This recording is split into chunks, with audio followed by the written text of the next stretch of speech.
Hello, मैं हूँ Ron canter. आप देख रहे हैं आउट ऑफ ज़ायन .tv पर। और आज भी हम मिनी इजराइल में हैं, जहाँ पर आप पूरे इजराइल को एक दिन में देख सकते हैं। ये सच में एक अद्भुत म्यूजियम है।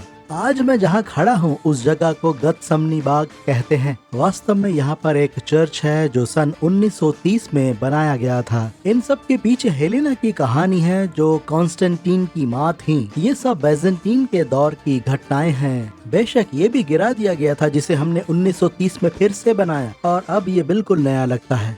पर मैं यहाँ आपको चर्च की कहानी नहीं सुनाऊंगा। मैं आपको बताऊंगा कि 2000 साल पहले यहाँ क्या हुआ था। बाग के इस हिस्से पर ध्यान दें। यहाँ आपको जैतून के वृक्ष दिखाई देंगे। उधर उस तरफ देखिए, वो जैतून वृक्ष का झुंड है। पर ठीक यहाँ पर, मेरे ख्याल से इस ही क्षेत्र में, यीशु ने अपने साथ पतरस, याकूब और यूहन्ना को लिया। यही वो व्याकुल हुआ था उस रात को जब वो पकड़वाया गया था। बाइबल कहती है, उसने कहा, और वो थोड़ा आगे बढ़ा और भूमि पर गिरकर, यीशु यहाँ पर भूमि पर गिरकर प्रार्थना करने लगा कि यदि हो सके तो यह समय मुझ पर से टल जाए, और कहा, हे अब्बा, हे पिता। दरअसल यूनानी भाषा में उसने कहा अब्बा, और अब्बा अपने पिता के लिए एक बहुत ही नाजुक शब्द है। यीशु ने उस समय अपने परमेश्वर से प्रार्थना नहीं की। उसने कहा, हे पिता, तुझसे सब कुछ हो सकता है, इस कटोरे को मेरे पास से हटा ले। फिर भी जैसा मैं चाहता हूँ वैसा नहीं, पर जो तू चाहता है वही हो। गतसमनी बाग के इस क्षेत्र को, या कहें तो गाचमनीम में, इसका यहूदी भाषा में अर्थ है पीस कर तेल निकालना। जैसा लिखा है कि परमेश्वर का पुत्र इस कदर दबाव में था, क्योंकि यद्यपि वो परमेश्वर था पर वो मनुष्य था।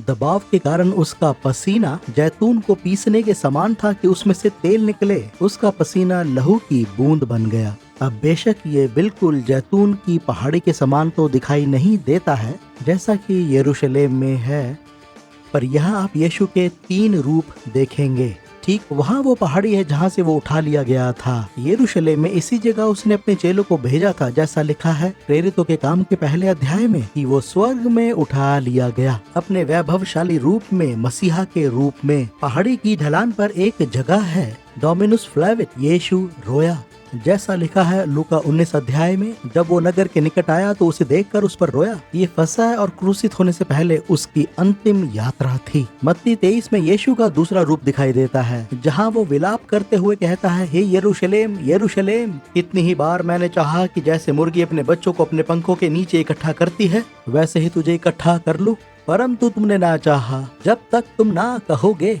बाऊ खबा बशेम अदोनाई, धन्य है वो जो प्रभु के नाम से आता है, तब तक मुझे फिर ना देखोगे। एक दिन यरूशलेम के यहूदी उसका स्वागत करेंगे, पर फिलहाल हम अंधे हैं।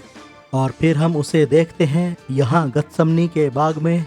वहाँ वो परमेश्वर बनकर उठाया गया। वहाँ उसने यरूशलेम के लिए भविष्यवाणी की, पर यहाँ वो एक मनुष्य की तरह अपने पिता के सामने रो रहा है, हे पिता, हो सके तो ये टल जाए।